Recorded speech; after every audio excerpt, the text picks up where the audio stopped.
మార్గంలో పెట్టి అది ధర్మ మార్గంలో నడవడానికి ఎందరో పెద్దలు మనకు ఎన్నో విషయాలు సూచించినారు. విశేషించి శంకరాచార్యుల వారు చేసినటువంటి యొక్క కృషి అనేటువంటిది చాలా ఉత్కృష్టమైనటువంటి యొక్క కృషి. ఎందుకయ్యా అంటే ఆదిశంకరాచార్యుల పూర్వం ఉండేటువంటి యొక్క అవైదిక మతాలన్నింటినీ కూడా స్వామివారు ఒక తాటి మీదకి తెచ్చి ఏ దేవతను ఏ రకంగా ఆరాధించాలి, ఏ దేవత యొక్క ఆరాధన వల్ల ఎటువంటి ఉపయోగం ఉంటుంది అనేటువంటిది శంకరాచార్యుల వారు మనకు విశేషించి చాలా విపులంగా చిన్న పిల్లలకు అన్నం కలిపి పెడితే ఏ విధంగా ఉంటుందో ఆ విధంగా మనకు చెప్పి ఉన్నారు. మరి ఇంత గొప్పైనటువంటి విషయాన్ని తెలిపినటువంటి యొక్క స్వామివారు నృసింహస్వామి యొక్క విషయానికి వచ్చేసరికి ఉత్కృష్టమైనటువంటి యొక్క సేవ చేస్తున్నారు. ఉత్కృష్టము అంటే చాలా గొప్పలైనటువంటి విశేషమైనటువంటి సేవ చేస్తున్నారు. శంకరాచార్యుల వారికి నరసింహస్వామి అంటే చాలా ప్రేమ, చాలా భక్తి. మరి మనం నాచగతి లక్ష్మీ నరసింహస్వామి దేవాలయానికి వచ్చేసరికి ఇక్కడ స్థానం యొక్క విశేషం ఏమిటయ్యా అంటే నరసింహస్వామి యొక్క క్షేత్రాలు ఎన్ని ఉన్నాయి. ఇటుపక్క వెళ్తే యాదగిరిగుట్ట, అటు వెళ్తే సింహాచలం, అహోబిలం ఇవన్నీ ఉన్నా కానీ ఒక ఇంట్లో చేసుకునేటువంటి పూజ కంటే వచ్చేటువంటి యొక్క ఫలితము దేవాలయంలో చేసుకుంటే వస్తుంది. దేవాలయంలో చేసుకునేటువంటి పూజ కంటే వచ్చేటువంటి యొక్క ఫలితము గోశాలలో చేసుకుంటే వస్తుంది. గోశాలలో చేసుకునేటువంటి దానికంటే 1000 రెట్లు నదీ తీరంలో చేసుకుంటే వస్తుంది. ఇట్లా ఒక్కొక్క స్థాయిని బట్టి ఉంటుంది. మన యోగము, మన ప్రాంతం చేసుకున్నటువంటి యొక్క పుణ్యము. ఇక్కడ స్వామివారు వెలసి నదీ తీరంలో వెలిసినారు. ఇటుపక్క చూస్తే హరిద్రా నది, ఇటుపక్క చూస్తే నరసింహస్వామి వారు. స్వామివారి యొక్క రూపము మాత్రమే ఉగ్రమైనటువంటిది, మనస్సు అనేటువంటిది వెన్న కంటే చాలా గొప్పనైనటువంటిది. అటువంటి స్వామివారు ఎటుముఖం చేసినారయ్యా అంటే దక్షిణాభిముఖంగా చేసినారు. మిగతా క్షేత్రాలలో స్వామివారు దక్షిణాభిముఖంగా లేరు, కానీ మన దగ్గర మాత్రం విశేషించి దక్షిణాభిముఖంగా ఉన్నారు. దక్షిణాభిముఖంగా ఉండేటువంటి యొక్క దేవత యొక్క ఆరాధన అనేటువంటిది విశేషించి ఉన్నది అనేటువంటి యొక్క విషయము వేదము శాస్త్రాలన్నీ కూడా మనకు చెప్తూ ఉన్నాయి. అంత గొప్పగా స్వామివారు మనల్ని ఇక్కడ అనుగ్రహించడానికి సిద్ధంగా ఉన్నారు. అటువంటి యొక్క స్వామి క్షేత్రంలో విశేషించి కార్తీక మాసం యొక్క వైశిష్ట్యము, కార్తీక మాసంలో మనం చేసేటువంటి యొక్క దీపారాధన, కార్తీక మాసం యొక్క వైభవము, ఈ కార్తీక మాసంలో ఇవన్నీ కూడా మనం చేస్తే ఎంత పుణ్యం వస్తుంది అంటే సంవత్సరంలో 12 నెలలు ఉంటాయి.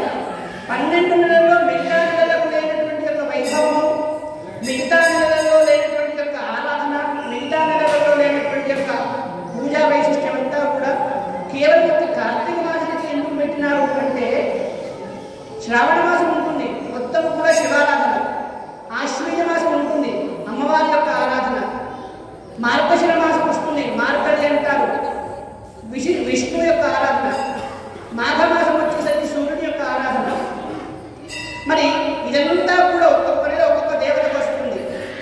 కానీ ఇదే కార్తీక మాసం వచ్చేసరికి అటు హరిహరాత్మలకు ఇద్దరికీ కూడా సమానమైనటువంటి ఆరాధన ఉంటుంది. మనకు ఆదిశంకరాచార్యులు చెప్పినారు, ఆదిత్యం అంబికం విష్ణుం గణనాథం మహేశ్వరం అని చెప్పింది వైద్యు. కానీ ఇంకొకటి గొప్పలైనటువంటి చెప్పినారు జ్యోతిస్వరూపకంగా. ఆ జ్యోతిస్వరూపకంగా కూడా మనం ఈ రోజు కూడా మనం చేసుకుంటున్నాం. అదే విశేషించి చేసుకుంటున్నాం. ఆశ్వీజ బహుళ అమావాస్య నుంచి కార్తీక బహుళ అమావాస్య వరకు వచ్చేటువంటి యొక్క నెల రోజుల సమయం ఏదైతే ఉంటుందో ఆ నెల రోజుల కాలమంతా కూడా లక్ష్మీదేవి యొక్క అనుగ్రహము, విష్ణుమూర్తి యొక్క అనుగ్రహము, పరమేశ్వరుని యొక్క అనుగ్రహము, విశేషించి సుబ్రహ్మణ్య స్వామి యొక్క అనుగ్రహము, అమ్మవారి యొక్క అనుగ్రహము. అంటే మనము ఒక్క ఆరాధన చేస్తే, ఒక పూజ చేస్తే ఇన్ని దేవతల యొక్క అనుగ్రహం అనేటువంటిది మనకు లభిస్తుంది. అది కేవలం కార్తీక మాసంలో విశేషించి లభిస్తుంది. కార్తీక మాసంలో సోమవారం నాడు శివునికి అభిషేకం చేస్తూ ఉంటాం. శివుని యొక్క స్వరూపం ఏమిటయ్యా అంటే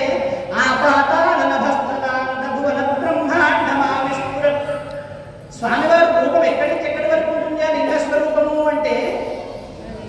వెతకడానికి మనకు జీవితకాలం బ్రహ్మాండ దేవతలకే తన యొక్క ఆయు ప్రమాణం అంతా కూడా సరిపోలేదు. అటువంటి యొక్క ఆద్యంతాలు దొరకనటువంటి యొక్క దివ్యమైనటువంటి స్వరూపం. అటువంటి పరమాత్మ ఒక చెంబెడు నీళ్లు పోసి తృప్తి చెందుతాడు.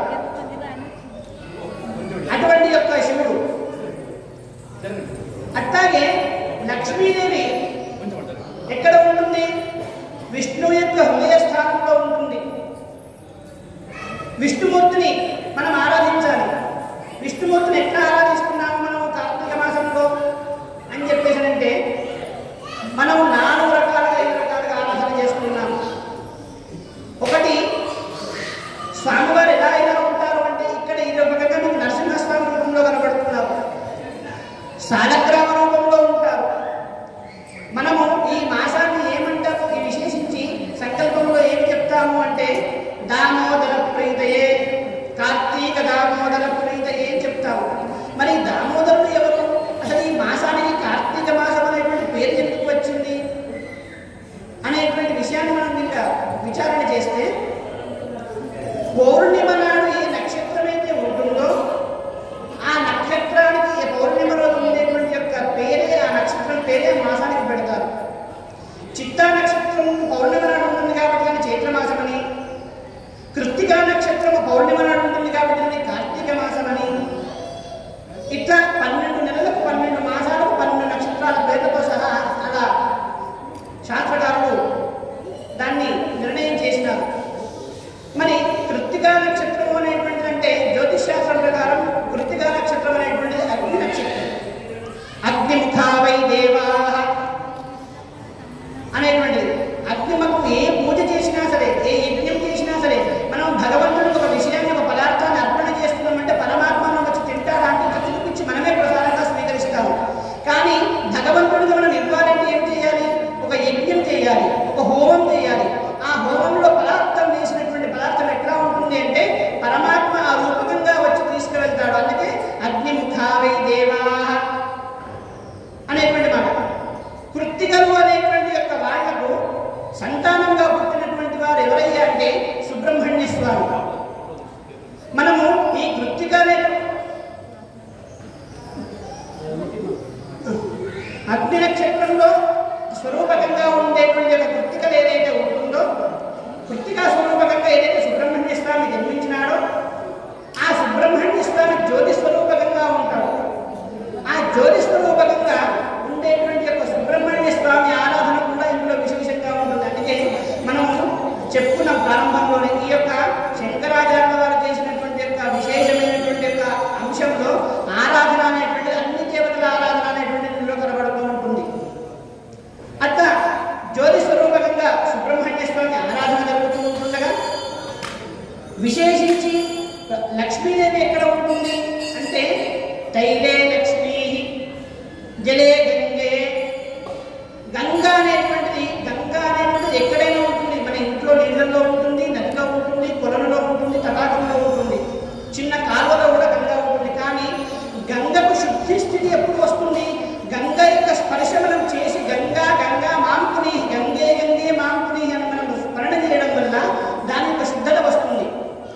ఒక నదిలో ఒక గిన్నెలో పాత్రలో మురికి నీళ్ళు అన్నీ తీసుకున్న తర్వాత కొంతసేపు నీళ్ళను అలాగే ఉంచితే కొంతసేపటి తర్వాత ఆ యొక్క మాలిన్యం అంతా కూడా కిందికి దిగి వీధికి తేటతెల్లమై ఎట్లానైతే శుద్ధత్వం వస్తుందో, శ్రావణం నుంచి మొదలుకొని ఆశ్వీజము భాద్రపద మాసంలో ఉండేటువంటి యొక్క ప్రకృతిలో వచ్చేటువంటి మార్పుల వల్ల, వచ్చేటువంటి క్రిమికీటకాలకు వచ్చేటువంటి యొక్క విష పదార్థాల వల్ల అవి నీటిలో అంతా కూడా కలిసి ఈ వర్షాల వల్ల అవన్నీ కూడా క్లుబ్ధంగా మారిన తర్వాత అవన్నీ కూడా ఒక స్వభావానికి మారి శుద్ధమైనటువంటి స్థితి ఎప్పుడు ఏర్పడుతుందయ్యా అంటే ఈ కార్తీకంలో ఏర్పడుతుంది.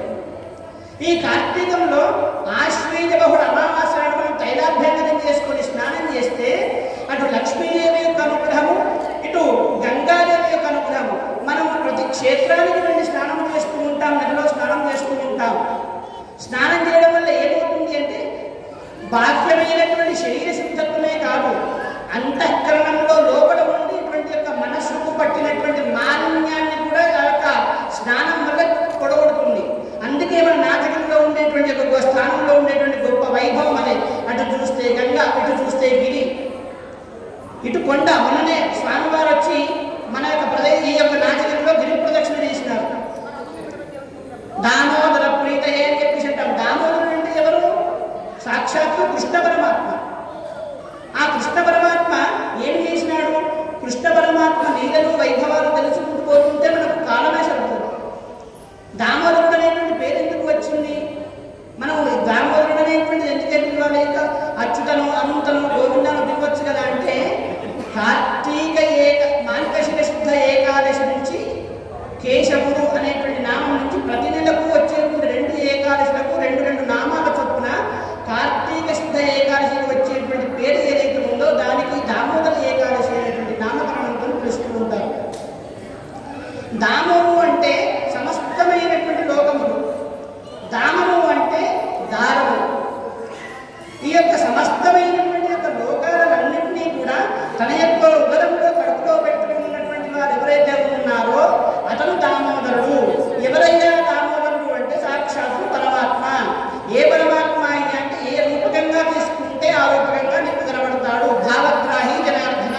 నువ్వు కళ్ళు మూసుకుంటే కృష్ణుడిగా కనబడ్డా అతనే పరమాత్మ, శివుడిగా కనబడ్డా అతనే పరమాత్మ, అమ్మవారిగా కనబడ్డా అతనే పరమాత్మ. మరి హరిహరాత్మకు నీకు ఎట్లా సంబంధం ఉంటుంది అంటే అటు శివుని అంటున్నారు, విష్ణువు అంటున్నారు. ఇది ఎంతవరకు సత్యము అంటే తాత్వికంగా లోపకంగా విచారం చేస్తే అది చాలా ఉంటుంది. శివాయ విష్ణు రూపాయ శివరూపాయ విష్ణువే శివస్య హృదయం విష్ణు విష్ణువస్య హృదయం శివ అంటారు. అంటే శివుని మనసులో విష్ణువు ఉంటాడు, విష్ణు మనసులో శివుడు ఉంటాడు అనేటువంటి మాట చెప్పుకుంటూ ఉంటారు. కానీ లౌకికంగా మనందరికీ అర్థమయ్యే విధంగా ఆయన చెప్పినంటే లక్ష్మి సూక్తంలో ఉంటుంది. ఆదిత్యవరు నేత పశోధియాతో వనస్పతిష్టవ వృక్షోధవిల్వ. అందరికీ లక్ష్మిని ఏమంటే ప్రీతి. ఐశ్వర్యం ఈశ్వరాలిచ్చేది, ఆరోగ్యం భాస్కరాలిచ్చేది అని చెప్పేసి సూత్రం. ఐశ్వర్యం ఎవరిస్తారయ్యా? ఈశ్వరుడు ఇస్తాడు. కానీ మనమంతా ఏమి చేస్తాం? దీపావళి లాగా లక్ష్మీదేవి పూజ చేస్తాం. లక్ష్మీదేవి ఆ యొక్క ఐశ్వర్యం ఇస్తుంది అని చెప్పేసి. మరి లక్ష్మీదేవి ఇస్తుందా, ఈశ్వరుడు ఇస్తాడా అంటే బిల్వాలు అనేటువంటి ఎవరికి ప్రీతి? మారేడుపత్రి ఎవరికి ప్రీతి? శివునికి ప్రీతి. ఆ బిల్వాలతో అమ్మవారికి పూజ చేస్తే అమ్మవారు అఖండమైనటువంటి లక్ష్మి ఇస్తుందట.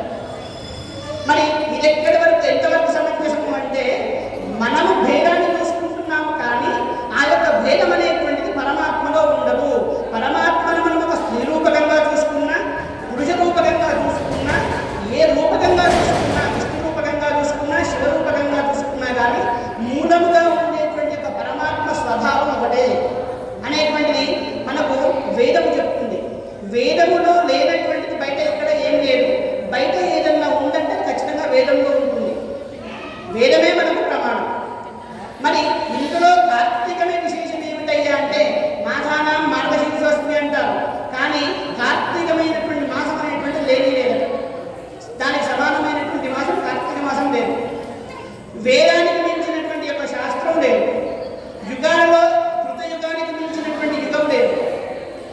గంగను మించినటువంటి యొక్క వేరే జలం లేదు. ఇది మనకు వ్యాసుల వారు ఎప్పుడో మనకు చెప్పినారు. అట్లా ఇటువంటి ఈ కార్తీక మాసంలో మనము నిత్యము కూడా సూర్యోదయ పూర్వమే స్నానమాచరించాలి. సూర్యోదయ పూర్వమే స్నానమాచరించి దీపారాధన చేసి శివుడికి కానీ విష్ణువుకు కానీ అర్చన చేసి పురాణ శ్రవణ కథను విని భక్తి కార్యక్రమాలు చేసుకొని సాయంకాలం మళ్ళీ దీపారాధన చేసి శక్తి ఉంటే అనుకూలం ఉంటే ఉపవాసాలు, నక్తము, ఏకభుక్తము ఇవన్నీ విధానాలు ఎవరైతే చేసుకుంటారో వాళ్ళందరికీ కూడా ఆ యొక్క మాసం యొక్క చేసినటువంటి హరిహరుల యొక్క ఇద్దరి యొక్క పరిపూర్ణమైనటువంటి యొక్క అనుగ్రహం లభిస్తుంది అనేటువంటిది ఈ కార్తీక మాస యొక్క వైభవంలో మనకు తెలుస్తూ ఉంది.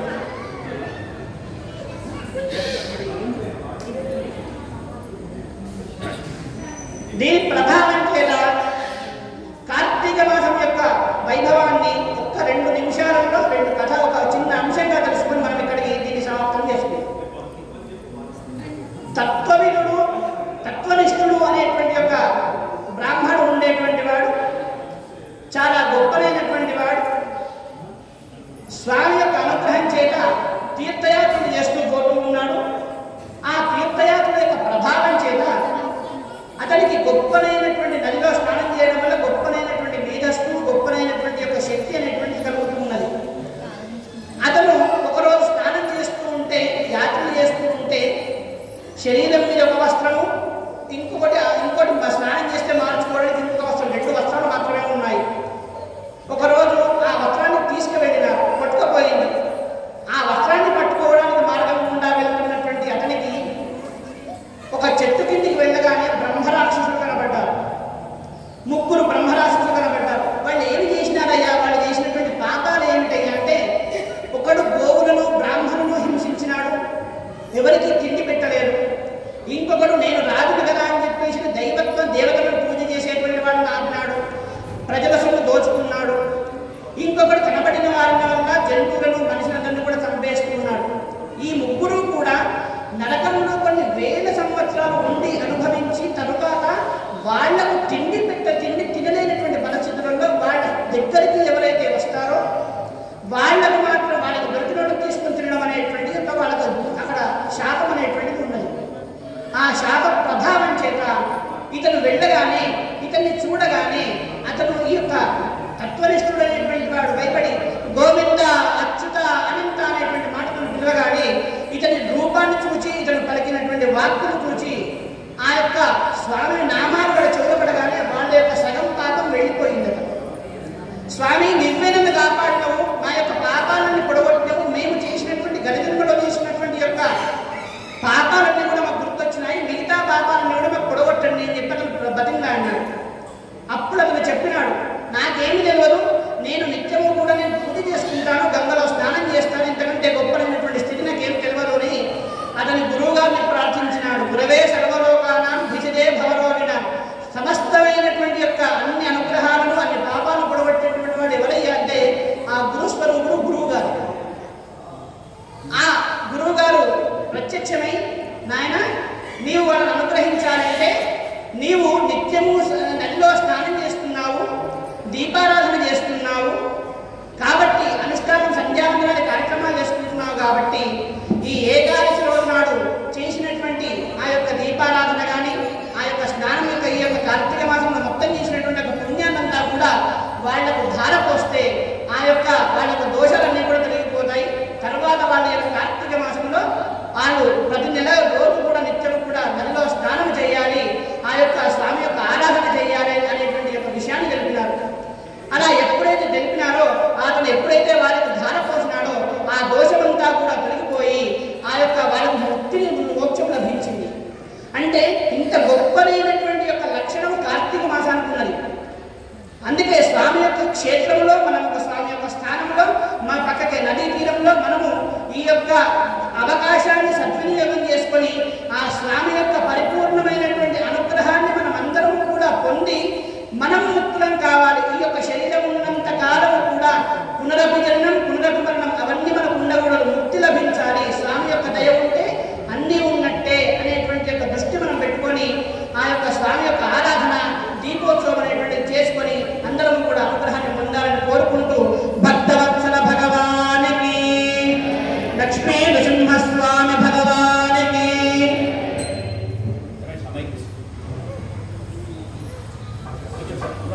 లక్ష్మీ నృసింహస్వామి గోవిందా.